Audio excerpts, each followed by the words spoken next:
Продолжуваме во студиото на Утрински печат на Слободна ТВ со нова тема, меѓутоа поврзана повторно со новинарството и во контекст на претходната тема. Во студиото е колегата Зоран Иванов, познат новинар, публицист, автор на многобројни колумни, меѓутоа денес во студиото со намера да ги прокоментираме денешните актуелни домашни настани.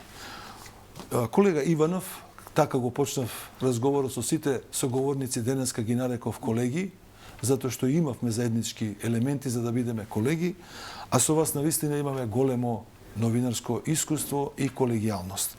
Прашањето до вас гласи: жените пратенички побараа да се донесе закон со кој што ќе се регулира говорот на омраза. Кој е коментарот вашиот, гледано од аспект на правната култура, политичката култура или крајните ефекти до доаѓањето до таков закон? Ме начека на една нова што се вели со ова прашање, поготово 8 март помине, нели, а жените како тема ги вадиш на маса. Но, ајде малку... Цела година ќе биде тема.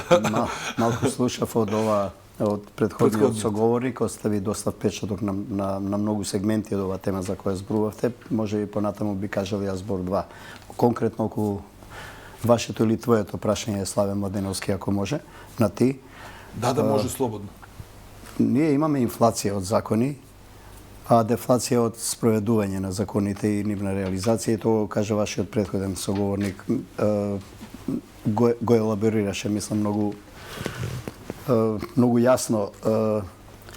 Законот сам по себе нема ништо да донесе. Замислете сега пратенички кои се избрани од граѓаните, имаат имунитет на говорницата и така натаму, сега што да се штитат? Некој ги напаѓа од надвор. Па добро, мислам дека и во западниот демократски свет либерализирани се тие напади од типот на говор на омраза и така натаму. Значи, кога станува збор за јавни личности. Дали значи дека сте потолерантен или лошо ве разбирам? Сакам да кажам дека треба нашите избраници од народот да бидат потолерантни, да бидат поимуни, а потцврсти. И потцврсти од една страна затоа што прво имаат имунитет, ги штити, и второ се плашам дека полека ќе дојдеме до оној уставен став кај што цензурата е забранета, да не може премногу се навредуваат. Дури и денешната генерација новинари нека не ми забележат.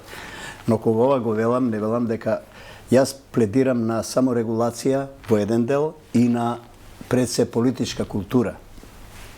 Значи ние, ако пуштите втора програма, кога се расправат клучните политички партии во парламентот, било пратеници или пратенички, вие ќе видите еден тон говор на ајде нека не биде омразано, е говор на навреди. Сега кога ние обичните граѓани тоа го слушаме во своите домови или преку мобилните телефони и интернет, следиме седниците или дел од нивни изјави, кај нас генерално се јавува едно чудовидување од устата на тие народни избраници во парламентот, излегуваат зборови на меѓусебни навреди, и тоа сега се трансформира, понатаму се шири во некој друг збор и некој ќе реагира со говор на што го дефинираме како говор на омраза. Значи, да не бидам погрешно разбран. Не, јас се не сум радикален и не толерирам говор на омраза, поготоа јас исто лично и враќам на некој начин за да осети другата страна како изгледа, бидејќи јас сум често, како личност која се бави вака со јавност, нападнат од таа страна. Но мислам дека законот сам по себе ништо нема да реши, дека треба да има почит едни кон други, поготоа во Македонското собрание, во парламентот. Ние знаеме дека тоа не е поинако и во другите парламенти, па дури и во најразвиените држави до тепачки доаѓа, нели, камоли до вербални расправи. Сепак и до политичката култура. Што ќе реши законот? Ќе се занимаваат тие и јавноста со тужби, повикувајќи се на законот, кој пратеничките бараат да ги штити, или ќе се занимаваат со регулирање на состојбите во општеството, закони, нивна имплементација, контрола на спроведување и така натаму. Поводот за поразговараме за оваа тема дојде како резултат на барањето на жените пратенички, каде што го погледнав тоа од еден друг аспект, дека созрева критичката мисла кај жената во однос на незината борба за емансипација или права, иако ги има по законот неспорните човекови права, меѓутоа Мислам дека нивното укажување како пратенички го свртува рефлекторот кон другите професии, конкретно кон новинарките. Имено, ја ми го земавте зборот. Значи, ја мислам дека новинарите и новинарството носат добар дел од Ги напаѓаат одговорноста. како жени. Значи, добар дел од одговорноста за тоа што се случува и ова, што велите дека медиумите ги напаѓа во името на слободата, на демократиите и така натаму, станува збор исто така за медиумска некултура. Не може секој да биде новинар. Човек без карактер, без своја јас, без интегритет, не може да биде новинар, како што не може да биде, не знам, некој лекар, како што не може да биде некој судија и така натаму. Од тој тип на јавни професии не може секој да биде, секоја битанга не може да биде новинар и не може да му се даде значење да располага со јавниот простор. Ова ми се догаѓа, секоја битанга. А има битанги. Значи, и во нашата професија има битанги, може би сега некои што себе се препознаваат, сметаат дека јас сум битанга и така натаму, но оставаме јавноста да цени. И кога велам сега одговорноста за ова што жените пратенички го покренуваат, не е толку до законот што ќе го донесат, колку до медиумите и новинарите. Наместо да ги премолчуваат таквите вербални напади врз пратенички, како што и пратенички да не смеат и пратениците да толерираат вербални напади врз новинарите. Значи, дај ние во општеството да изградиме една скалила повисоко на таа. Со други зборови, да им е мило кога имено на таа културна димензија во јавниот дискурс. Так, да им е мило кога ги напаѓаат новинарките, зошто ја критикуваат таа пратеничка или таа политичка партија. Сакам да кажам дека одговорноста точно и на новинарите и на медиумите, на уредниците пред се, и на мотивирање на уредниците од страна на нивните тимови. Тие треба да реагираат на такви навреди на едни со други, дали доаѓаат од надвор према пратеничките или од пратеничките према надвор, се едно. Значи, медиумите се тие кои треба да го кренат гласот прво за сопствениот речник и потоа за речникот на се што се одвива во јавниот живот, меѓу кои и пратениците и пратеничките, кои мислам дека и медиумите се генератор на навреди и на еден степен на говор на омрза, дел од медиумите, дел од новинарите во нив, но можеме да препознаеме интенција на говор на омрза или на навестување на говор на омрза во некултурата на јавниот диалог во самиот парламент. Оваа тема ќе остане веројатно во фокусот на нашето интересирање, особено што го потегна жените пратенички и претпоставуваме дека ќе дојде до некакво правно заокружување. Да преминеме на друга тема која исто поврзана со нашето секојдневие, меѓутоа станува збор за високата политика, под наводници висока политика, во која председателот на нашата држава испрати јасни пораки по повод денот на Холокаустот за однесувањето на тогашната бугарска држава, прецизен сум, 1941, која според сите историски документи е квалификувана како фашистичка. При тоа не правејќи паралели со денешната модерна или современа Бугарија. Се случи нешто што веројатно ние како граѓани на Република Северна Македонија не очекувавме. Еден мал дел, претпоставуваме, од бугарската јавност ги поддржа политичките констатации на председателот Стево Пендаровски, меѓутоа една голема перијаница на бугарски тврдокорни политичари ја нападна оваа изјава, ја нападна државата и дојдовме до ситуација дека повторно ние не ја знаеме сопствената историја. Меѓутоа се јавија еврејските друштва. Повелете. А не треба ние да знаеме сопствената историја, светот ја знае и нашата историја и светската историја, поготово за настанот за кој зборувате и да, неверојатно прецизна изјава на председателот Пендаровски овој пат, која не остава простор за било какви шпекулации, точно беше посочено за кој временски период се работи и точно запишано во сите светски историски книги од времето на Втората светска војна, кој што како направил. Се обидува дел од бугарската, условно да речам, интелектуална, ајде нека биде интелектуална јавност, да бара оправдување за постапките што се случиле тие денови во март 1941 година, дека тоа го правеле по налог на Берлин и така натаму. Сепак си признава дека се волува на извршители и ќе биде, не знам, ќе употребам може груб збор, глупаво е тоа да се правда. Не знам, многу им е тешко да се извинат. Многу им е тешко да се соочат, но не се виновни луѓето таму во Бугарија. не се виновни, па дури ни пообразованите луѓе, како ги викаме нели овде факултетри, затоа што целиот систем на едукација Може би е затроен. Им е затроен, им е фалсификуван, им се неотворени страници, во заблуда се донесени луѓето и така натаму. И сега им е тешко да го тоа прегрмат, бидејќи на време не го направиле, кога тоа Вили Бранд го направи во Полска, може тие утредента тоа да го направат и до сега ќе беа нели она вистински европејци. Што се случува, но таму има нешто што во последниве, не само сега по овој повод, туку последниве години многу интелектуалци, многу, јас би ги нарекол со европски манири, со цивилизацијски погледи, удираат остра критика на однесувањето на актуелната и на оваа гарнитура актуелна бугарска политика на чело со председателот Румен Радев. Дури од академијата нивна, од БАН, од Бугарската академија на науките, од таму, дури од Институтот за историја се јавуваат еден-двајца кои до вчера не можеше да се видат по јавност, да се појават по било кој повод, кои знаат... Да прават дистинција меѓу двата историски периода. Кои знаат да кажат тоа што си е вина на тогашната власт, да се ја признае тоа власт, да не ги труеме натаму идните генерации. Веројатно, овие бугарски опоненти на нашето позиционирање во Европската Унија и со обидување да ја фалсификуваат историјата, сметаат дека не постојат фотографии од тој период или можеби тогашните бугарски војници наместо униформи носеле пижами, па не можеме да видиме како биле облечени. Меѓутоа, моето прашање оди понатаму, а вие го допревте. Зошто не се извинат? Иванов, ја обратно би го поставил прашањето. Зошто не го осудат тој период?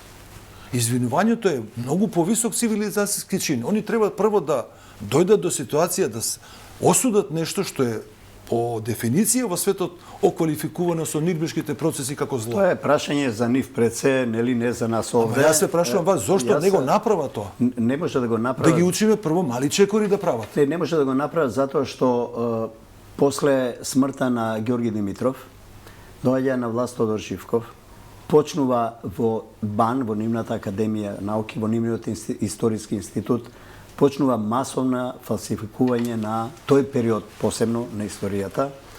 Баш као пред тоа, како го велат, времето на романтизмот и така натаму. Но овој период и едноставно младите генерации го преклопија како да не постојат тие години. Дури кога ќе се појави од време на време нешто во јавноста, тоа го третираат како некоја принуда од страна на тогашната германска солдатеска дека тие направиле некаква услуга, нели ете ги спасили. Целиот акцент го ставаат на тоа колку спасиле. Тоа нивната влада не ги спаси, тоа би било под притисок и на црквата и на некои интелектуалци, на дел од пратениците што е за волја на вистината. Во историските факти се познати, тие стојат, ги има записниците во сите светски овие архиви. Но на прашањето не може да немаат сила да смогнат да признаат дека нивните предци нешто погрешиле тогаш и дека тоа е трагедија за човештвото. Дури мислам тука на некој начин вина носи и израелската држава, кој им премолчуваше со години околу славењето дека спасиле 50.000 евреи на територијата на тогашна Бугарија, но како компензација го премолчуваат овој дел од денешна Македонија, од источна Србија, од северна Грција, тие 7.000, односно вкупно околу 15.000 луѓе, жени, деца, што ги транспортирали, ги ставиле во возеви кои на лапово ги префрлувале и ги носеле таму некај логорите. Да. За нас како медиуми и како држава мислам дека е сосема доволно гледачите да ја разберат пораката од председателот, коментарите од нашата јавност, како и коментарите од бугарската јавност. Мислам и за овие бугари е доволно. Сега да преминеме на една друга тема, а станува збор за пресконференцијата на Артан Груби и сега ќе ги употребам двата збора, расправијата или расправата со новинарите. Колку е тоа нивото на еден државен службеник? Ако земете еден циклус изборен од 4 години, како се приближува крајот на мандатот, стануваат политичарите се поарогантни. Значи тоа зборува за... Ама не само спрема новинарите? Значи стануваат генерално поарогантни. Точно е дека новинарите и ние си земаме некојаш поголема слобода што е надвор од нека елементарни културолошки нивоа, но тоа е улогата на новинарството. Но улогата на политичарот кој во име на на прашањата на јавниот интерес многу брзо мислам дека немаат тренинг за политичари. Значи немаат нерви да бидат политичари, немаат нерви да издржат јавната критика. Дури и таа кога е неправедна и кон нив лично, и кон нивната политика генерално, треба да бидат достоинствени. Тие малски манири, веднаш да вратат, да возвратат, јас сум пофраер од тебе, мислам дека не доликува на така високи политички функции, но тоа зборува за нив самите и јавноста цени. Става плусеви и минуси. Утре идат избори, па...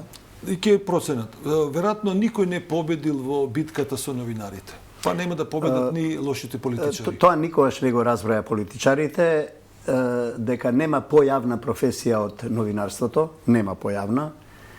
Еве, вие секој ден може да сте на програма и секој ден да земете некој да третирате од политичарите. Да го малтретира може. Тој нема време секој ден да ви враќа вас, вие тоа работа и тоа не го разбираат. Значи не се закачате со новинарите без потреба.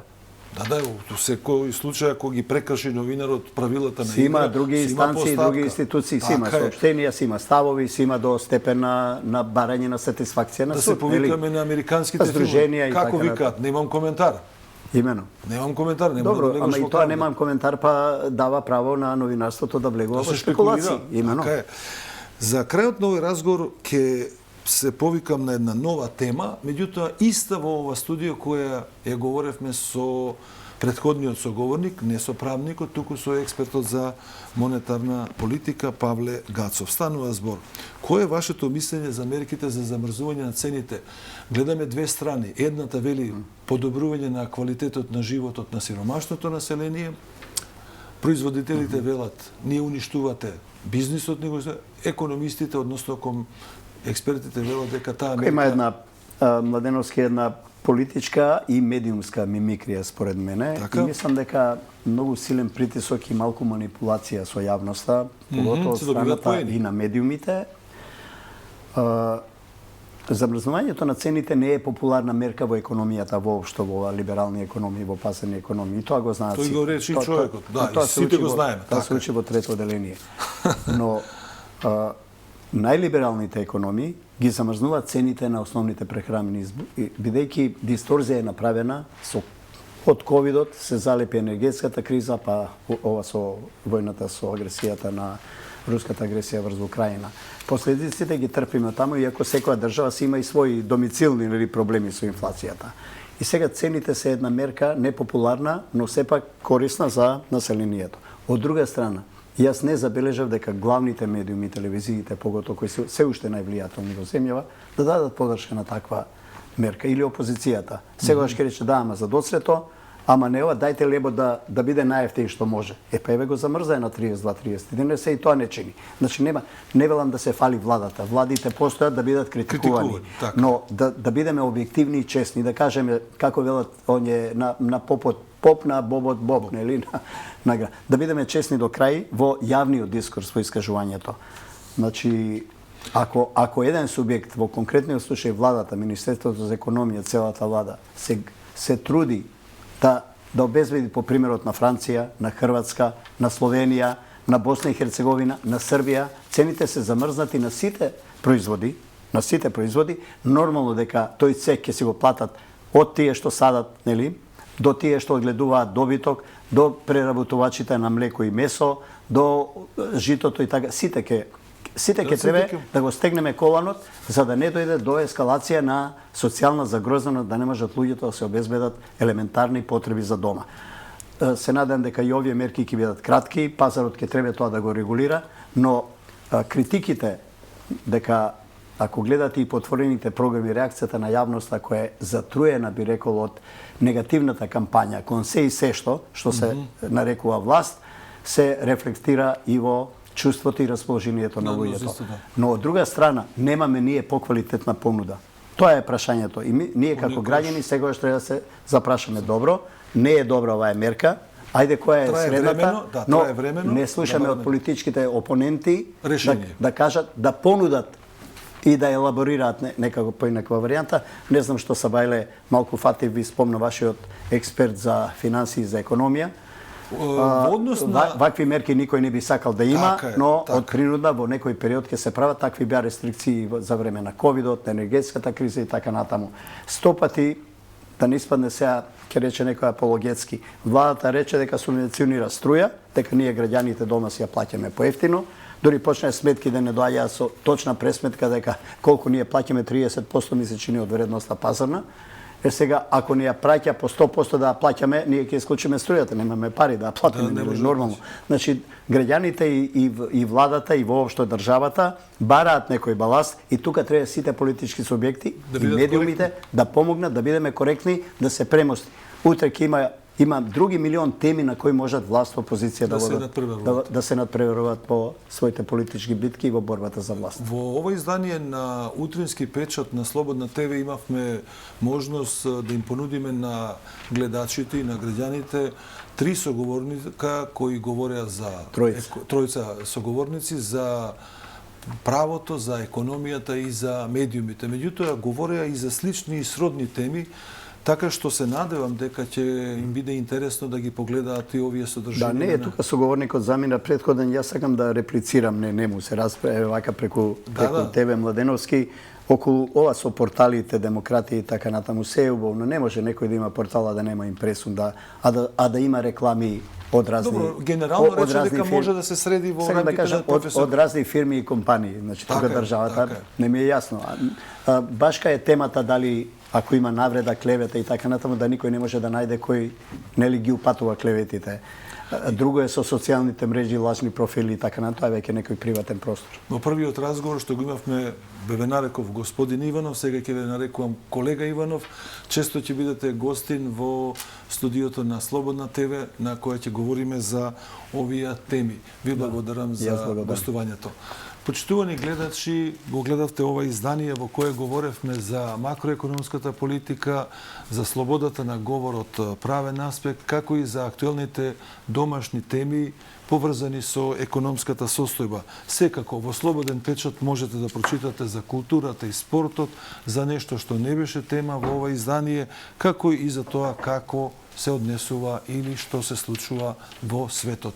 Продолжуваме со рекламен блок.